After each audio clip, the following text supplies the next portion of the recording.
외교관 출신의 문봉주 목사님은 모태신앙이지만 40년 동안 술, 담배를 하나님보다 더 사랑했다고 합니다.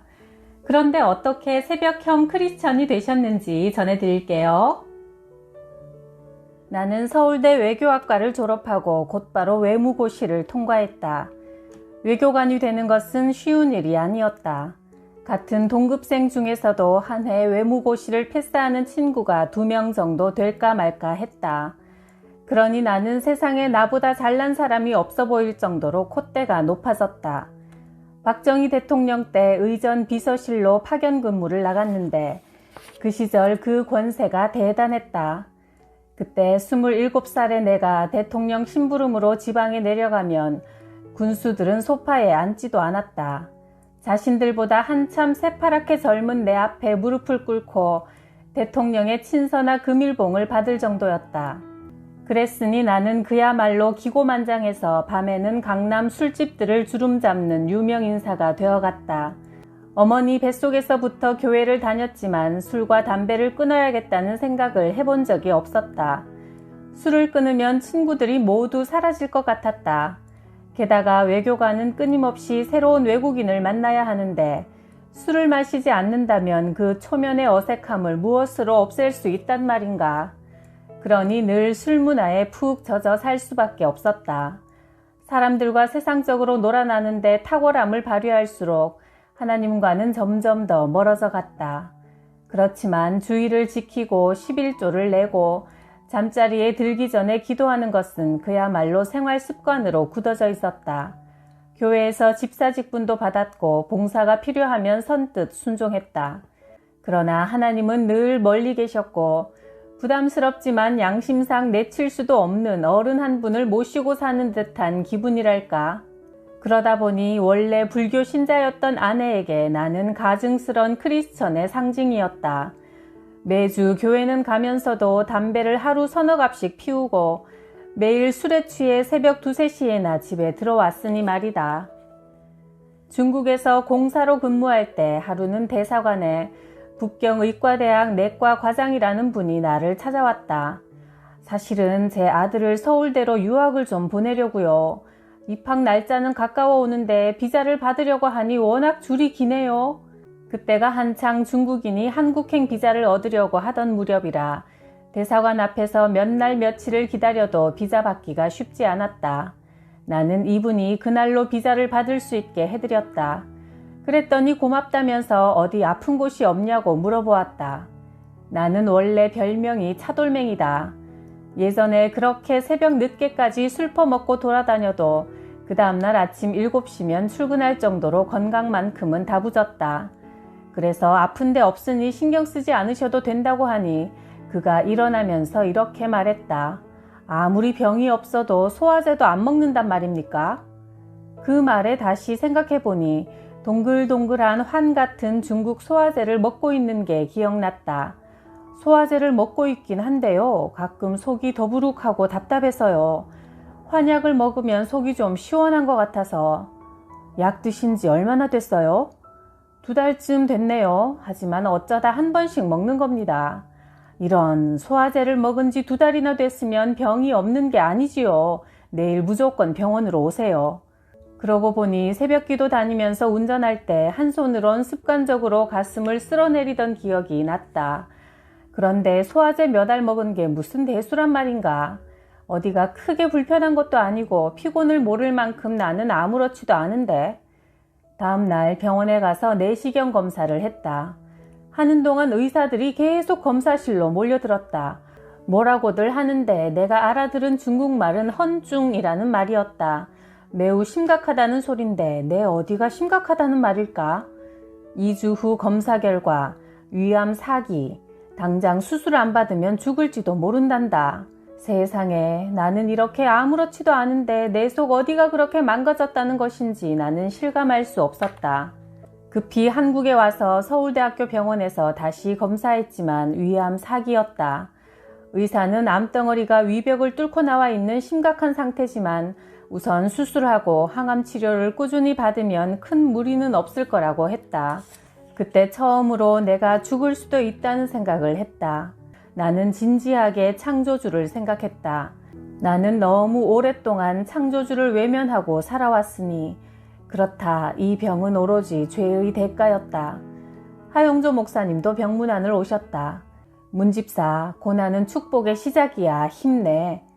그러면서 나를 꼭 안아주셨다. 고난은 축복의 시작이라고? 하나님은 나를 쓰러뜨리기 위해서가 아니라 축복해 주시려고 이런 고난을 허락하신 거라는 확신이 내 가슴을 뜨겁게 어루만졌다. 항암 치료가 본격적으로 시작되면서 하루에도 몇 번씩 지옥을 다녀온 듯한 기분이 들었다. 하루에 1시간도 편히 잠을 잘 수 없었다. 10m도 혼자 힘으론 걸을 수 없고 앉거나 눕거나 서 있거나 내 몸은 안식을 가질 수 없었다. 그해 겨울 창밖을 바라보니 웬 거지가 쓰레기통을 뒤져 뭔가를 꺼내 먹고 있었다. 저렇게 더러운 것을 먹고도 거뜬하게 소화시킬 수 있는 그의 위장이, 그 튼튼한 몸이 얼마나 부러웠는지 모른다.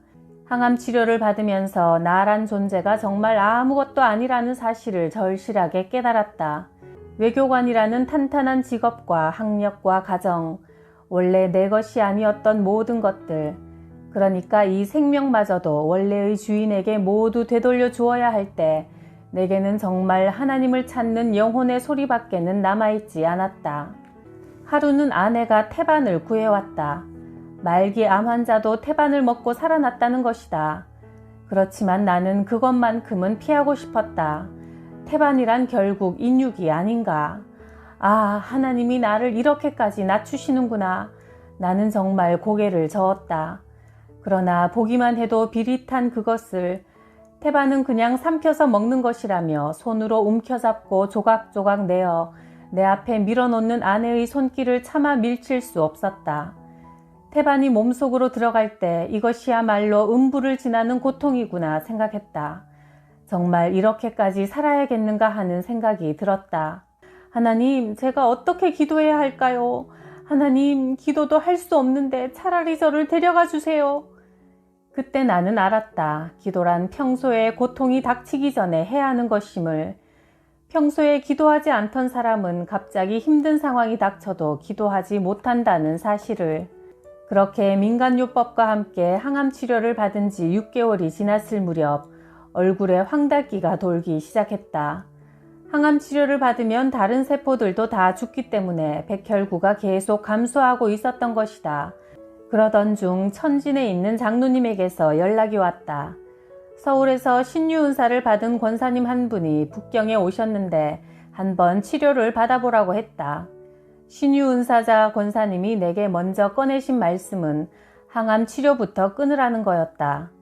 항암 치료와 안수기도를 같이 받으면 하나님이 고쳐주셨다는 사실을 사람들이 믿지 않기 때문에 병원 치료를 이제 끊는 것이 좋겠다는 거였다. 참 난감했지만 나는 하나님의 손으로 치료받기로 결단했다. 어차피 항암 치료를 계속 받는 것도 위험한 상황 아닌가. 나는 하나님의 도우심을 전적으로 믿기로 했다. 그 권사님은 일주일 동안 머무르면서 내 몸을 가볍게 치거나 어루만지며 기도하는 안찰 기도를 해주셨다.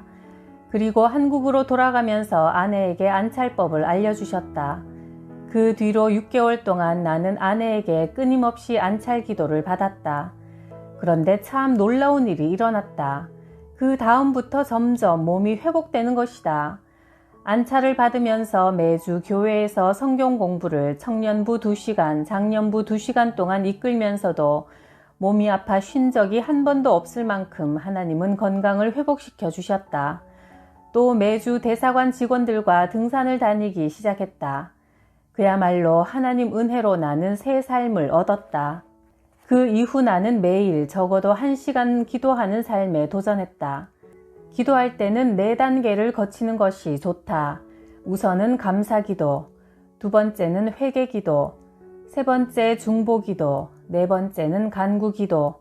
이 순서에 따라 매일 기도를 해나갔다. 친한 사람과 이야기 나누듯 주님과 1대1로 만나 대화를 하는 것. 하나님, 어제는 차관님이 저를 이렇게 서운하게 했습니다. 내가 가장 믿었던 믿음의 선배가 그렇게 이기적일 줄 몰랐어요. 하나님을 친구처럼 생각하고 기도하는 것은 좋았는데 이런 하소연만으로는 1시간을 채울 수 없었다.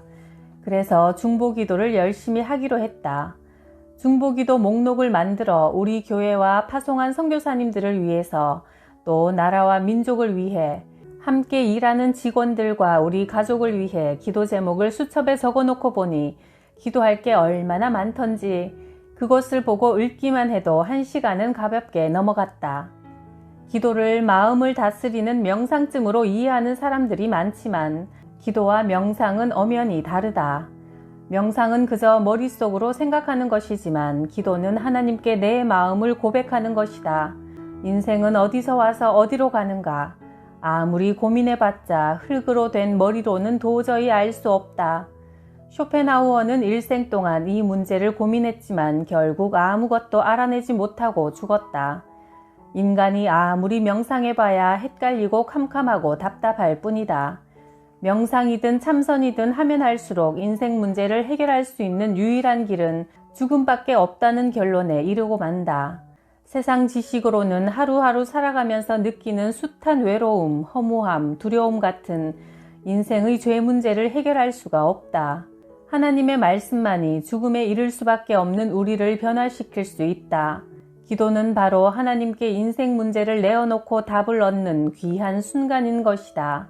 세상에서 상처받고 외롭고 돈 문제에 쪼들리는 나를 더 이상 죽음밖에는 피할 때도 도망갈 때도 없는 인생 문제를 하나님 앞에 고백하는 순간 하나님은 일을 시작하신다.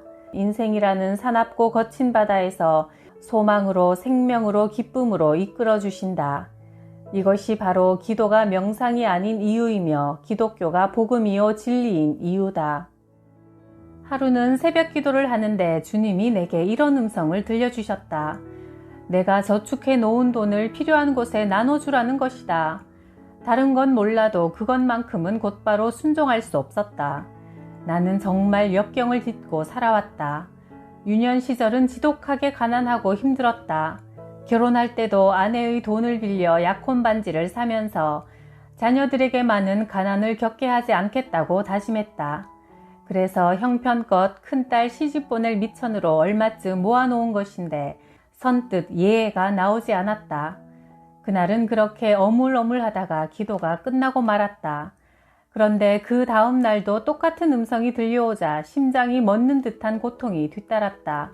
결국 나는 며칠 뒤 하나님께 필요한 곳을 알려달라고 기도했다. 그러자 안요한 목사님의 맹인교회와 한동대학교에 헌금하라는 응답을 주셨다. 그날 새벽 기도가 끝나고 아내에게 자초지종을 털어놓았다. 아내는 의외로 완강했다. 자기 목숨보다 더 소중한 자식들의 결혼을 위해 준비해 놓은 돈이니 함부로 헐 수가 없다는 것이다. 나는 그때 이 시험이 아내의 믿음을 위해 기도하라는 하나님의 뜻임을 알았다. 나는 아내와 함께 한 마음으로 하나님의 명령을 따르고 싶었다. 다음 날부터 아내에게 순종할 수 있는 마음을 달라고 기도했다. 3주 정도 흘렀을 때 아내도 하나님께 손을 들고 말았다. 아내와 나는 안요한 목사님을 찾아가기로 일정을 잡았는데 그 전날 저녁 아내가 불쑥 또 이런 말을 꺼냈다. 그래도 우리 한 번 더 생각해 봅시다. 그날은 군복무 중인 아들과 저녁 약속을 한 날이라 일단 저녁을 먹고 나서 다시 이야기를 해보기로 했다. 그런데 약속 시간이 한참 지나도 아들이 나타나지 않았다. 외출이 취소됐나 사고가 생겼나 하고 조바심을 내고 있는데 아들 녀석이 나타났다. 그런데 한쪽 눈이 시퍼렇게 멍들어 있는 게 아닌가. 오늘 야구 시합을 했는데 야구공에 맞았어요. 안경도 박살났고 병원에서는 실명이 안 된 게 다행이라고 했어요. 그 이야기를 듣자 아내는 아이고 하나님을 찾았다. 다음 날 헌금을 가져다 주기로 한 곳이 맹인교회가 아닌가. 하나님의 경고가 어찌나 무서웠던지 아내와 나는 불이 나게 맹인교회로 달려갔다. 하나님의 음성이 들리면 좋은 줄로만 알지만 항상 그렇지는 않다. 굉장히 두렵고 떨리는 음성도 있다. 너 이거 하지 마라. 너 거룩해져라. 너 좋아하던 그것 끊어버려라. 주님은 그렇게 요구하실 때도 있는 것이다. 그러나 순종하면 약속하신 대로 복을 더 넘치게 주신다. 내가 성령님의 인도하심을 받지 않았다면 적은 것이나마 어떻게 모든 저축을 하나님께 기꺼이 드릴 수가 있었겠는가. 내가 인도하는 성경의 맥을 잡아라 성경 공부가 여기저기 입소문이 나면서 나를 찾는 목사님들이 많아졌다. 하루는 워싱턴 근교의 어느 한인교회 목사님이 내게 메일을 보내셨다. 우리 교회가 요즘 문제가 많아서 갈라질 지경입니다. 한 번만 오셔서 특별 집회를 해주세요. 우리 성도 중에 문 집사님의 강의를 들은 분이 계시는데 그분의 삶이 많이 달라지셨어요. 제가 너무나 급해서 그렇습니다. 부탁드립니다. 나는 망설였다. 교회가 갈라지려는 마당에 내가 가서 무슨 일을 할 수 있단 말인가. 오래 생각해봤지만 감당할 수 없겠다 싶어 목사님께 죄송하지만 집회 인도를 못하겠다고 전했다. 그런데 다음날 새벽 기도에 가서 기도하다가 놀라운 환상을 보았다. 송아지 한 마리가 외양간에 누워있는데 표정이 아주 불편해 보였다. 너 어디가 안 좋으냐 하고 이리저리 둘러보니 송아지가 깔고 있는 지푸라기가 다 젖어 있는 거다. 그래서 살펴보니 외양간 바로 옆에 재래식 변소가 있는데 거기서 흘러나온 오물이 외양간에 스며들어 외양간이 다 젖어서 흐물흐물 무너져 내리고 있었다. 그러면서 환상에서 깨어났는데 그때 내게 이런 깨달음이 왔다. 무너져가는 성전을 고쳐 지으라는 말씀이구나. 나는 어제 집회를 요청했던 목사님의 교회로 가라는 하나님의 뜻임을 깨닫고 다시 전화를 했다. 제가 오늘 아침에 이런 환상을 봤습니다. 아무래도 하나님 명령인 것 같아요. 명령을 어길 수 없으니 가겠습니다. 집회를 하는 동안 성령님이 어찌나 뜨겁게 역사하시는지 교회의 문제들이 하나님 앞에 모두 낱낱이 드러나고 재직들이 회개하는 놀라운 변화를 경험했다. 특히 목사님이 집회 도중 무릎 꿇고 통회 자복하는 것을 보며 성도들도 더불어 많은 은혜를 체험했다. 하나님은 이렇게 기도하는 자에게 음성을 들려주시고 환상도 보여주시며 하나님의 사람과 교회를 바로 세워가시는 것을 경험했다.